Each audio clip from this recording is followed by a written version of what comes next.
Bueno, la semana pasada estuvimos con el pastor Aarón viendo lo que fue segunda de Samuel 7.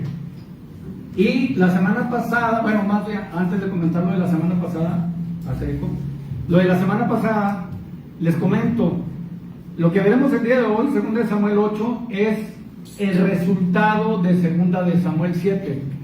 ¿Sí? ¿Qué vimos en segunda de Samuel 7? La semana pasada vimos por ahí que David estaba en una etapa de descanso, de receso, y que no había guerra. Y en ese receso, en este descanso, vio su casa, vio el palacio donde vivía y dice: ¿cómo es posible que yo esté viviendo en este lugar tan elegante, tan bonito, y el arca de Dios allá afuera en una tienda? Y le entró cierto sentimiento y dijo: ¿sabes qué? Yo voy a construir un palacio, un templo para lo que es el arca de Dios. Y se lo comentó al profeta Natán y le dice: oye, Natán, tengo este sentimiento, tengo este deseo. Y Natán le dijo: pues si lo tienes en el corazón, dale para adelante, ¿no? Y cuando David ya se veía y en su mente decía: lo vamos a hacer en oración, Dios le dice: ¿y cuándo te he pedido yo que me hagas un templo a mí? Es más, desde que está el arca, tantos años, ¿a quién le he pedido yo que me haga un templo? ¿Me vas a hacer templo tú? Tú, que yo te saqué de ser un pastor de ovejas y que te he bendecido y te he puesto por rey, ¿tú lo vas a hacer? Y se queda David como diciendo: bueno, yo pensé que iba a ser algo bueno, y no, y sí es algo bueno. Y lo veíamos en una prédica pasada, ¿no? A veces tenemos el plan nuestro, pero no es necesariamente el plan de Dios, aunque se vea muy bonito y muy perfecto. Amén. Y se queda David como diciendo: ¿cómo que no lo voy a hacer yo? No se molesta, no se enoja, no le reclama a Dios, y Dios le dice ciertas cosas. Y las quiero leer para que no se me pase ninguna. Le dice la primera: yo te voy a construir casa a ti en lugar de que tú me construyas casa a mí. Y no le habla de un templo, le está diciendo, como lo dijo el pastor Aarón la semana pasada: voy a edificarte descendencia, voy a cuidar tu descendencia. Le dice también: de tu descendencia, uno de ellos, en este caso Salomón, va a construirme el templo. Incluso de la descendencia, de David viene el Mesías también. Y le dice algo bien importante también: te daré descanso de todos tus enemigos. Yo creo que David ya estaba hasta acá de tanta guerra, era un guerrero nato. Y le dice eso: te voy a dar descanso de todos tus enemigos. Le dice: a mi pueblo Israel le voy a fijar un lugar y va a tener ya donde asentarse. Amén. Y a mí me gusta mucho eso, les digo, porque David no se molesta, sino que David hace una oración. David está viendo las promesas que Dios le dice que le va a dar, y David las acepta y hace una oración, y quiero leerla tal cual, porque me gustó mucho. Este es el final del capítulo 7. Dice, aceptando la promesa de Dios, dice: tú eres Dios y tus palabras son verdad. Y tú has prometido este bien a tu siervo. Ten ahora a bien bendecir la casa de tu siervo, para que permanezca perpetuamente delante de ti, porque tú lo has dicho, y con tu bendición será bendita la casa de tu siervo para siempre. Ahí, cuando yo leía esto, decía: ahí David lo que está haciendo, y es el tema de hoy, está haciendo equipo con Dios. Dios vio el corazón de David y vio que lo que quería hacer David era bueno, pero no era el plan de Dios. Pero eso bueno que vio Dios en el deseo de David, Dios lo premia y le dice: te voy a dar todo esto. Y bien precioso, porque David hace esta oración diciendo: hagamos equipo, tú me das la bendición y yo la recibo.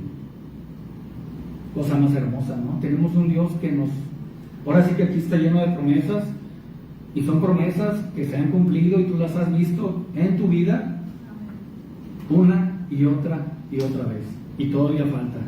Espérate lo que viene. Amén. Vamos a ingresar el día de hoy a este tema. En el capítulo número 8 lo que vamos a ver es guerra tras guerra, tras guerra, tras guerra. ¿Por qué? Porque David le dijo, te daré descanso de todos tus enemigos. Y me gustó mucho, empezando a ver el capítulo número 8, que David no se quedó sentado y dijo, bueno, pues que venga la bendición, ¿verdad? Dios lo dijo, lo acaba de decir en su oración, Dios dijo que me lo iba a dar, ¿para qué me esfuerzo? La oración viene, la bendición viene, y Dios no es mentiroso, Dios lo va a hacer, que venga la bendición de Dios. Sin embargo, David hace algo bien tremendo, hablando de esto, de hacer equipo con Dios. Él dice, la bendición ya la tengo, el sí ya lo tengo. Tengo dos opciones, o me quedo sentado, va a llegar, o hago equipo con Dios, y me paro, y voy por la bendición. Amén. Y me llamaba mucho la atención Josué 1, del 6 al 9. Cuando Moisés, que tú sabes, Moisés era el líder del pueblo de Dios hace muchos años, y había batallado mucho con el pueblo de Dios, porque eran tremendos, incluso Dios un día quiso matarlos a todos, y Moisés, se interpuso y dijo, mejor mátame a mí, no los mates a ellos. Era cosa bien tremenda, ¿no? Moisés ya estaba así como que bien cansado, y Josué siempre estaba detrás de Moisés, o Moisés iba a hablar con Dios, y ahí iba Josué detrás. Otra vez, ahí iba Josué detrás, siempre estaba Josué ahí. Y Dios le dice a Moisés, tú no vas a cruzar el Jordán, vas a morir, y va a ser otro el que lleve a mi pueblo a cruzar el Jordán. Y Dios elige a Josué por estar tan cercano, y vio el corazón de Josué. Y le leo esto que tiene que ver con lo que veremos el día de hoy. Josué 1, del 6 al 9 dice, esfuérzate y sé valiente, porque tú repartirás a este pueblo por heredad la tierra de la cual juré a tus padres que la daría a ellos. Fíjate lo que dice al principio, esfuérzate y sé valiente. Dios ya le está diciendo, te lo voy a dar, mi pueblo ya lo tiene, pero necesito que te esfuerces y que seas valiente. Y sin duda que Josué, al ver al pueblo de Dios, a la gran cantidad de gente y sabiendo cómo eran, dijo, sí, necesito esforzarme y ser valiente para manejar a todos esos tremendos, ¿no? Y Dios lo sabía y se lo dice primero. Y luego le continúa diciendo, si vemos el siguiente versículo, por favor, le dice otra vez, solamente esfuérzate, y le dice, y sé muy valiente, para cuidar de hacer conforme a toda la ley que mi siervo Moisés te mandó. No te apartes de ella ni a diestra ni a siniestra, para que seas prosperado en todas las cosas que emprendan. Segunda vez que le dice, esfuérzate y sé valiente. Y ahora le recalca, necesitas ser muy valiente. Vemos la que sigue. Nunca se apartará de tu boca este libro de la ley, sino que de día y de noche meditarás en él, para que guardes y hagas conforme a todo lo que en él está escrito, porque entonces harás prosperar tu camino y todo te saldrá bien. Ahí está una promesa tremenda.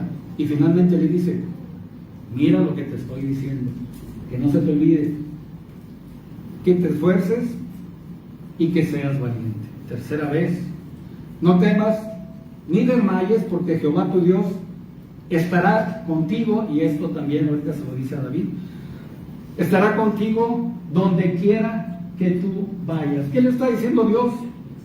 Dale para adelante. Y ahora David hace eso, ¿me puedo quedar sentado o le doy para adelante? Y David dice, pues vamos por la bendición. Si la bendición ya dijo Dios que me la daba y Dios no miente, voy por ella. Yo creo que es una enseñanza bien tremenda que Dios nos da, de que hay muchas bendiciones, y les decía, está lleno de bendiciones, pero Dios quiere que hagamos equipo con Él, que le demos para adelante. Amén. entramos a 2 Samuel 8, si lo tenemos por ahí en el versículo número 1. Pausa para comerciales.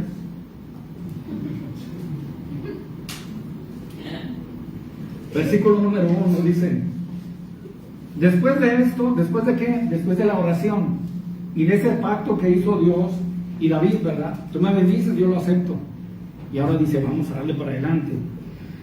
Después de esto, aconteció que David derrotó a los filisteos y los sometió. Y tomó David a Metec Ama de manos de los filisteos. Como que dijo, ¿sabes qué? Tú me dijiste que me vas a dar descanso de mis enemigos. ¿Significa que los vamos a... de una vez? Sí, sí significa eso, de una vez. Y como que David dijo, de Tin Marín, de Doping, güey, ¿con quién me voy primero? Como quiera el que vaya, con eso va a marchar. Y agarró a los filisteos. ¿Y por qué agarró a los filisteos? Pensaba yo. Lo hemos dicho aquí en otros mensajes. Los filisteos han sido siempre un dolor de cabeza del pueblo de Israel, los ahora palestinos. Un dolor de cabeza. Y esa es una de las razones que lo ha de haber hecho. Pero, leyendo un poquito, había dos motivos muy grandes por los cuales David eligió primero sobre estos tremendos. Me deben varias, traigo algunas espinas aquí clavadas y voy primero con ellos, después arreglo con los demás, pero primero voy con estos. Y la primera fue cuando David estaba como guerrero del rey Saúl y, ya sabes, vino la envidia de Saúl hacia él y David, estando solo, tuvo que huir solito. Y empezó a correr y a correr y a correr, y estaba Saúl con su gran ejército contra una persona nada más, y David decía, ¿dónde me escondo? Y iba a un lado, iba al otro, y llegó un momento en que David dijo, ¿sabes qué? Tengo miedo. Y la verdad, el asunto está tremendo. ¿A dónde puedo ir que Saúl no vaya? ¿A dónde? Con los filisteos. Y fue con los filisteos y se oye feo, pero fue y se hizo el loco. Y fue a hacerse el loco. ¿Verdad que sí? Lo vimos aquí antes. Llegó David. David había sido un guerrero, había luchado muchas veces contra los filisteos. Incluso había una canción muy famosa en aquel tiempo que decía, Saúl mató a sus 1000, pero David mató a sus 10,000. Se oía mucho en la radio. Era muy famosa esa canción, la gente la cantaba, y es cierto, la palabra lo dice. Era difícil, por no decir imposible, que los filisteos no reconocieran a David. Pero la desesperación es tremenda, ¿no? Y cuando ya no hay nada que hacer y dice, la única puerta es esa, la agarro. Y David fue para allá, y obviamente ocurrió lo que sucedió, lo reconocieron. Y dijeron eso, oye, ¿no es este el de la canción? Oye, sí es cierto. Así lo dice, ¿verdad? El de la canción que dice, Saúl mató a sus 1000, pero David mató a sus 10,000. Oye, sí es cierto, sí es. Y David lo que hizo para evitar que lo mataran, se hizo el loco. Dice la Biblia que andaba con la boca abierta y dejaba caer la baba. Y andaba como loco, en serio. Y que se puso a rayar las puertas de la ciudad, andaba de grafitero, andaba rayando las paredes. Y la gente lo veía y decía, ¿es David o es un loco? Y dijeron, no, sí es David. Yo me lo topé e incluso corrí porque este tremendo mataba. Y lo agarraron y se le llevaron al rey de los filisteos y le dijeron, aquí está David, el de la canción, el que ha matado a muchos de los nuestros, aquí lo tenemos. Y David estaba así, y lo ve el rey de los filisteos y se enoja y dice, ¿cómo es posible que me traigan un loco habiendo tantos locos aquí? ¿Para qué quiero yo otro loco más? Quítemelo de aquí. Oye, pero es el rey, es David, perdón, el guerrero David. Este es un loco, quítemelo de aquí. Y se lo quitan. Pero tú crees que siendo David lo que era, un gran guerrero, no pasó una gran vergüenza al tener que hacer eso y no quedarle otra necesidad más que tener que hacer eso para salvar su vida? Como que le quedó esa espinita, digo, luego arreglamos. Y David se salvó y se fue. Se fue a la cueva de Adulam, y luego se fue por ahí. Pasó el tiempo, esa fue la primera. La segunda, David ya tenía 600 hombres. Saúl lo seguía buscando por más gente que David. Y era difícil esconderse él solo, ahora esconderse 601 personas, pues estaba más tremendo, ¿no? Y lo que hizo David también, como decía él, por el miedo, fue otra vez con los filisteos, ya no hacerse loco, porque 601 locos, nadie se los iba a creer. Pero va y habla con el rey de los filisteos y le dice, ¿sabes qué? Sí soy. Y la verdad, pues me pongo a su lado. Lo que quieras, aquí estoy. Yo me pongo en contra de mi pueblo Israel y mira, te sirvo a ti. Y se ganó la confianza del rey de los filisteos y él dijo, me convenciste tanto que te quiero para guarda personal, te quiero de mi guardaespaldas. Y estuvo, dice la palabra, que David 1 año y 4 meses ahí. ¿Tú crees que no habrá sido también una vergüenza para David hacerse pasar como un traidor? ¿Cuánta gente habrá dicho tantas cosas? Uy, el que era filisteo, el que era enemigo de los filisteos, ahora es enemigo de Israel. La segunda. Y David se la guardó.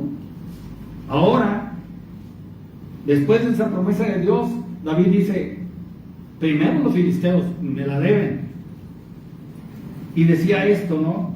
Que los sometió y tomó David a meter Ama, que es la capital Gat, de manos de los filisteos. Número 1, primer pueblo que cae en manos de Dios para David. Y luego el número 2, el versículo número 2, dice, ¿ahora contra quién? Si estos tremendos se llamaban los filisteos, ¿ahora contra quién voy? Y dice, derrotó también a los de Moab y los midió con cordel, haciéndolos tender por tierra, y midió 2 cordeles para hacerlos morir, y un cordel entero para preservarles la vida.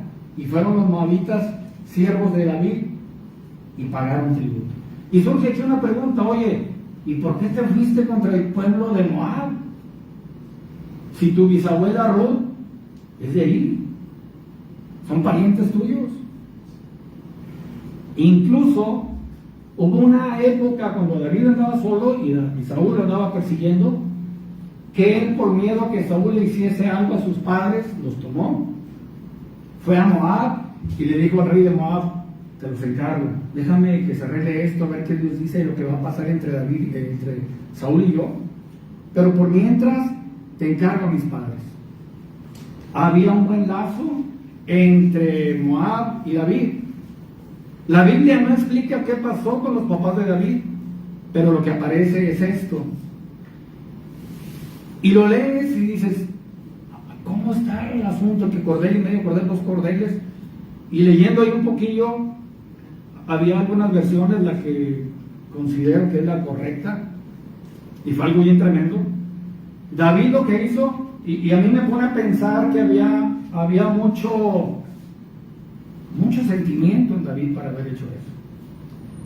Lo que hizo David, dijo, los de Moab, fue, peleó con ellos, los venció y dijo, ahora sí, los que quedaron vivos, todos se me acuestan, en filita, todos acostados, uno está por allá.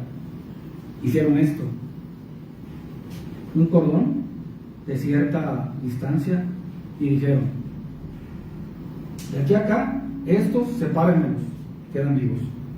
Vamos a contar acá. 1, 2, a esto me lo matan. Vamos a seguir. 1, quedan vivos, por acá. Y estos 2, y así se fue. Saña, llámala como quieras. Pero había algo en David. Yo no te puedo decir que mataron ellos a sus papás, que cuando se los encargó al rey de Moab, por orden de Saúl, mataron a los papás de David, te mentiría porque la Biblia no lo dice. Pero algo hubo para que David haya hecho así, y no quiero decir saña, pero de este tamaño, es que algo había. Y David traía algo cargado. Número 3, dice, asimismo derrotó David a Hadad-ezer, hijo de Rehob, rey de Soba, al ir a recuperar su territorio al rey Éufrates, al río Éufrates, perdón, y tomó David de ellos 1,700 hombres de caballo y 20,000 hombres de a pie. Y dice, y desjarretó David los caballos de todos los carros. ¿Qué es desjarretar? ¿Qué será? ¿Quitarle la jarra? No, es dañarle la parte de atrás a los caballos para que no puedan ser útiles. ¿Sí? Y que se quedan con sed. Entonces, pues fue bien tremendo, ¿no? ¿A cuánta gente perjudicó ahí o dañó ahí? Pues es una gran cantidad. 20,700 hombres y descarretó 1,700 caballos, más o menos. Una gran cantidad. Y David seguía avanzando, y tú dices, bueno, ¿y para qué es todo esto? Tanto terreno que Dios le está dando a David, tanta victoria. Lo que pasa es que aquí entra lo que es eso de lo del templo. David iba a estar recopilando oro, bronce, para posteriormente, cuando se hiciera el templo, él ya se lo dejaba a Salomón y estuviese ahí en el templo. Había un porqué. Seguimos leyendo, voy en el 4, me voy al 5. Y nunca falta gente que ni tiene vela en el entierro, ni trae problema con David, ni tenían problema con David. Yo le puse ahí la palabra metiche porque no se me olvide. Pero David estaba peleándose con Soba, y el asunto era con el rey de Soba en ese momento. Y lo que ocurre es que vienen, dice, los sirios de Damasco para darle ayuda a Hadad-ezer, el rey de Soba, y por andar de metiches, David hirió de los sirios a 22,000 hombres, una gran cantidad. La pregunta es, ¿y a ti quién te mandó a hablar? ¿Quién te invitó a la fiesta? Pues ni modo. ¿Vienes a defender al rey de Soba? Te informo que estás contra David, y no contra David, contra el Dios de Israel. Tardemente se dieron cuenta y quedaron ahí 22,000 hombres. Y dice, y tomó David en el 7 los escudos de oro que traían los siervos de Hadad-ezer. Ahí entra lo que les decía, y los llevó a Jerusalén. Asimismo de Beta y de Berotai, ciudades de Hadad-ezer, tomó el rey David gran cantidad de bronce. Estaba haciendo su labor. No solamente gano terreno, sino empiezo a recopilar, y él pensando todavía en ese templo que iba a ser para Dios. La verdad, esa era la finalidad de David. Él no dejaba ese deseo que se lo había mostrado a Dios y seguía pensando en eso. En el 9, 5. ¿Le acabamos de leer el 5? No. Ya vamos al 9. Sí, producción.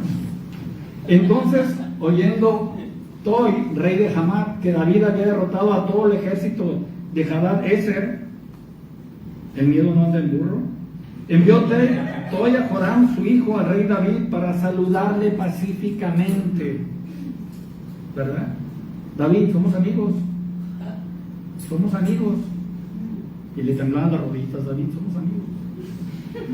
Y para bendecirle, porque había peleado con Hadad-ezer y lo había vencido, porque Toi era enemigo de Hadad-ezer, y digo yo, y quería ser amigo de David. Y Joram llevaba en su mano utensilios de plata, de oro y de bronce. Aquí en el 11 dice, los cuales el rey David dedicó a Jehová, con la plata y el oro que había dedicado de todas las naciones que había sometido, de los sirios, de los moabitas, de los amonitas, de los filisteos, de los amalecitas y del botín de Hadad-ezer, hijo de Rehob, rey de Soba. Mucha gente, y recopiló, gracias a que no se quedó esperando a que llegara la bendición, sino que él se puso a hacer equipo con Dios, y él estaba viendo cada vez que iba contra alguien la mano de Dios totalmente. Dios le daba la victoria, le daba la victoria, le daba la victoria, no porque David fuera un gran guerrero, sino porque Dios estaba con él. Y sobre todo, porque Dios es un cumplidor de promesas. Dios le estaba cumpliendo lo que le había prometido. Te daré descanso de todos tus enemigos. Tú dale, David, ya no te van a molestar. Finalmente en el 13 dice, así David ganó fama. Así ganó David fama. Cuando regresaba de derrotar a los sirios, derrotó a 18,000 edomitas en el Valle de la Sal. Como quien dice, ya cuando regresaba del pleito con los sirios, se topó en el Valle de la Sal a los edomitas, al pueblo de Edom, y dijo, bueno, pues también vamos a darles, ¿no? Y les dio, y destrozó, así con esa palabra, dice, destrozó a 18,000. Hubieran agarrado otro camino, pero bueno, se fueron por ahí y venía casualmente David. Y todos los edomitas fueron siervos de David. Y fíjate lo que dice, lo que al final de los versículos que leíamos de a Josué, aquí también le dice, finalizando, en el número 14, y Jehová dio la victoria a David por donde quiera que fue. Bien tremendo, ¿no? Tú ve a donde quieras la victoria, yo te la doy. Y David fue, y David lo vio, lo testificó y está escrito. Y terminamos con el 15. Y reinó David sobre todo Israel, y David administraba justicia y equidad a todo el pueblo. Les decía, no fue el resultado porque David era un buen guerrero. Todo inició con el deseo de David de edificarle casa a Dios. Y se vino todo esto tremendo, ¿no? De decir, Dios, te voy a bendecir, lo va a hacer tu hijo. Y David dijo, pues vamos a darle. Te voy a dar bendición, vamos a darle. Pero inició con un deseo, el deseo de hacer algo para Dios. La pregunta que yo tengo para ti, ¿cuál es el deseo que tienes tú para Dios? ¿Qué es lo que quisieras hacer para Dios? Ya somos hijos de Dios y tenemos esa gran bendición. Y la pregunta es, ¿y tienes algo en mente para hacer para Dios? ¿Qué te gustaría? Y quizás no lo has pensado, pero sería bueno pensarlo, ¿no? Dice un versículo, ustedes no reciben porque piden para sus deleites. Pero yo te digo, o traduciéndolo, significa que si tú pides algo para el bien de Dios, para la obra de Dios, Dios lo va a hacer. Porque no es para gloria tuya, es para gloria de Dios. Y aquí lo hemos visto. Yo cuando llegué, o tenía un poquito aquí en Calvary, ocurrió lo de la Copa de Jesús, que a mí me impresionó mucho y me gustó mucho. Pero eso nació en el corazón de alguien. Y Dios lo vio. Y Dios apoyó a esa persona. Y tú viste el resultado de lo que ha ocurrido. Hace poquito yo no tuve oportunidad de ir, pero fueron al orfanato. Y vieron ustedes lo que Dios hizo y cómo Dios se movió. Pero eso habrá nacido en el corazón de alguien. Y Dios lo vio. Y Dios dijo, yo voy a encargarme de eso y lo voy a patrocinar. Nomás tú dale para adelante. Vamos a hacer equipo. Y dale para adelante. Y vemos cosas en las que cada vez que alguien se decide hacer algo para Dios, Dios lo patrocina, por decirlo de alguna forma actual, con una palabra actual. Dios lo hace. De hecho, Calvary nació en el corazón de una persona llamada Chuck Smith. Y él dijo, ¿sabes qué? Quiero una iglesia donde la gente pueda sentirse relajada y estudiar o aprender la palabra verso a verso y que se les explique de la manera más sencilla que se pueda. Yo no sé si lo estoy haciendo o no. Si tuviera Chuck Smith me dirían, no, así no es. No te están entendiendo nada. Amén. Pero ese era, y nació en el corazón de él.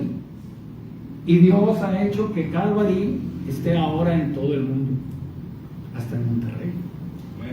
Está en todo el mundo.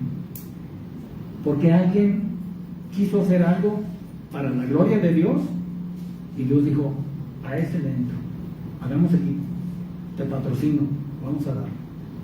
Por eso te preguntaba yo, ¿y cuál es tu sueño? ¿Qué es lo que quisieras hacer para el Señor? Esa tarea también es para mí. David, ¿qué quieres hacer para Dios? A veces somos un poco testarudos y digo por mí. Que Dios me dice para acá y yo digo para acá. Y yo ya le quiero decir a Dios, ok, pues es asunto tuyo, ¿no? No es asunto mío. Amén. Pero Dios te va a patrocinar. Una vez me tocó el caso, me queda tiempo todavía, me quedan 50 minutos. 50 segundos, estoy en problemas. No, una vez me tocó el caso cuando estaba yo en otra iglesia donde nací, y había un hermano que me decía, David, no sé si Dios me está llamando para ser pastor, la verdad no lo sé. Y me decía muy sincero, la verdad no lo sé. Y ahí quedó. Una vez fue y me buscó trabajo, fue a buscar trabajo a ese trabajo. Y dice, ¿a qué hora sales, David? Y yo, no, pues yo salgo a tal hora. Ah, pues te espero, y sirve que nos vamos a la casa juntos, vivimos en la misma colonia. Y salimos. Y le digo, ¿ya sabes qué? Aquí en el centro he pasado por una iglesia y a veces he entrado.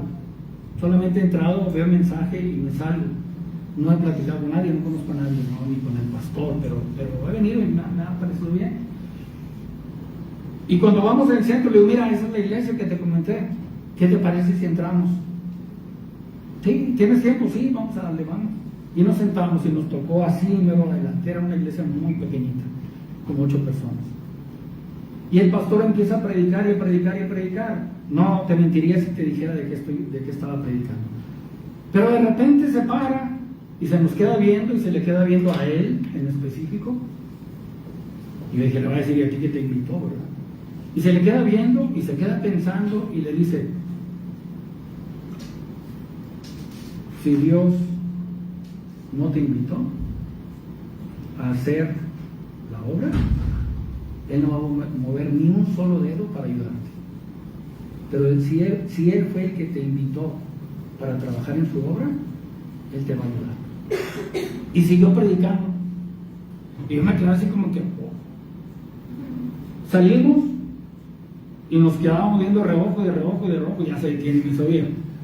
Si no supieran, porque sé que no le habías platicado al pastor de mí, yo el platicador, ¿no?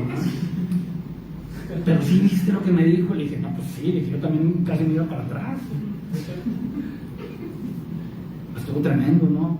Digo, sí, estuvo tremendo. El problema es que no te dio la respuesta, ¿no? Pero sí te dijo que si no es Dios el que te habló, ni le muevas. Después él fue, supe y me lo platicó, que fue, habló con ese pastor, llevó a su esposa, hablaron y ahorita él es pastor. Y ya tiene mucho tiempo siendo pastor. Y por la evidencia, es muy evidente, valga la redundancia, que Dios sí le mandó a hablar. La gloria es para Dios, haciendo equipo para Dios. Amén. Con esto termino, se me acabó el tiempo, quedan algunas cosillas por ahí. Pero cuando empezó todo esto, lo que es el universo, y hablando de hacer equipo, se juntó el Padre, el Hijo y el Espíritu Santo y dijeron, hagamos al hombre en nuestra imagen y semejanza. Hace 2000 años, haciendo equipo, hacen equipo y Dios envía a su Hijo, número 1. El Hijo muere, paga por tus pecados y por los míos. Y nos deja el Espíritu Santo. Los 3 trabajando en conjunto en una misión: salvarnos a ti y a mí. Y para eso, para poder hacer equipo con Dios, se necesita ser hijo de Dios. Y con esto termino y te digo, ya naciste de nuevo, eres hijo de Dios. Y quizá tú digas, bueno, todos somos hijos de Dios, ¿no? No, todos somos creados por Dios. Pero para ser hijo de Dios hay un par de requisitos. Dijo Jesús, hay que arrepentirse porque el reino de los cielos ya se acercó. Primer paso, arrepentirse de todos tus pecados. Y el segundo, lo dice Romanos, hay que creer en el corazón. ¿Y creer qué? Que Cristo vino, el Verbo vino y se hizo carne, que fue en propiciación por nuestros pecados y nos lavó, que murió en la cruz, que resucitó al tercer día y que hoy está sentado a la diestra del Padre. Y si tú crees eso de corazón y te arrepientes de corazón antes y confiesas con voz audible y dices, sí, quiero que Jesús sea mi Señor, a partir de eso nacerás en el Espíritu y pasarás a formar parte de la familia de Dios. Tu nombre estará escrito en el libro de la vida, el Espíritu Santo viene a morar dentro de ti y tienes una vida eterna tremenda porque estarás con Dios nuestro Señor, con el Padre, el Hijo y el Espíritu Santo para siempre. Amén. Cerramos nuestros ojos para terminar. Te alabo, Padre, te doy gloria, honra y alabanza. Gracias por este mensaje, Padre. Bendito sea, Rey. Ayúdanos, Señor, a hacer equipo contigo, Señor, porque tú ya hiciste lo más difícil, que fue ir a esa cruz, ir a dar tu vida, Señor, ir a sufrir, a ser azotado, a ser maltratado y hasta dar hasta la última gota de tu sangre para poder estar nosotros con la tranquilidad de que estamos limpios de todo pecado. Esa acta de los decretos que dice tu palabra que nos era contraria porque venía una lista larguísima de nuestros pecados, hoy está limpia y no hay pecado, y dice que ahora somos hijos de Dios en ese certificado de nacimiento, de ese nuevo nacimiento, de que ahora somos tus hijos. Si hay alguien que no haya hecho esta confesión de fe, de arrepentirse en ese primer paso y en ese segundo paso, de confesar a Jesús como Señor, yo te invito aquí y allí en Facebook que levantes tu mano. Esto solamente se hace solo una vez en la vida.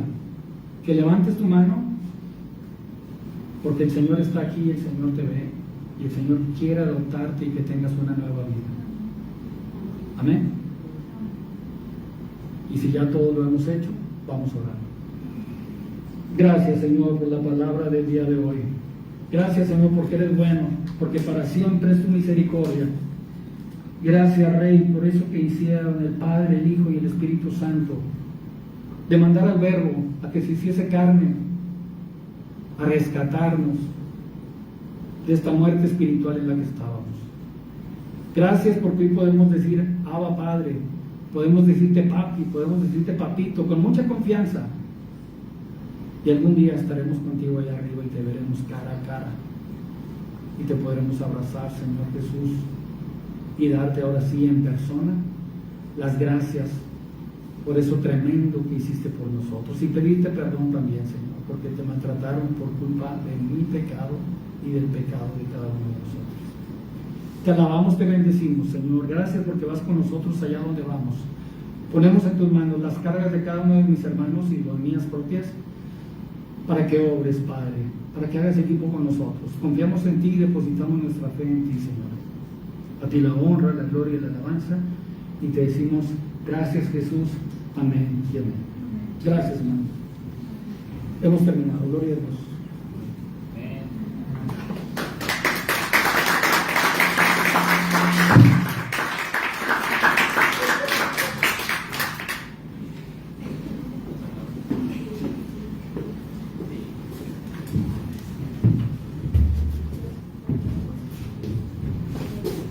Ahora sigo yo.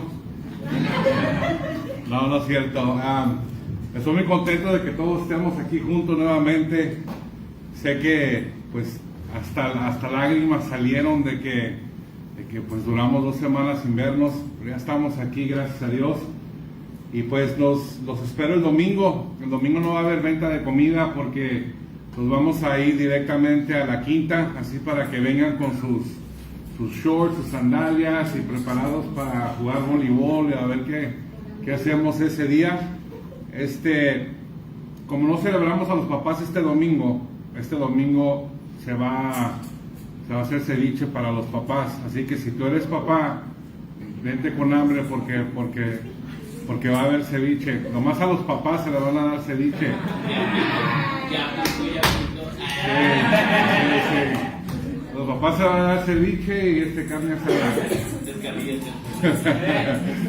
No, la verdad que se la pasa uno bien padre, así es de que si tú quieres venir y si no puedes traer nada, no te preocupes. siempre hay bastante comida, así de que te esperamos. El domingo terminando el servicio, salimos todos de aquí. Si tú ya te bautizaste y nunca entendiste qué fue el propósito de tu bautizo, o si te empujaron a hacerlo y tú no sentiste que fue realmente algo que tú decidiste hacer, pero estás sintiendo algo en este momento en tu corazón, es decir, es que cuando yo lo hice yo no supe, o pues me empujaron a hacerlo, pues lo puedes hacer este domingo. Lo único que te pido es que te apuntes con el pastor Aarón. ¿Por qué? Porque se te da una camisa como se te explicó. La quinta va a ser cerca de San Roque, así es de que estamos despedidos. Dios les bendiga y nos miramos el día domingo, primero Dios. Muchas gracias.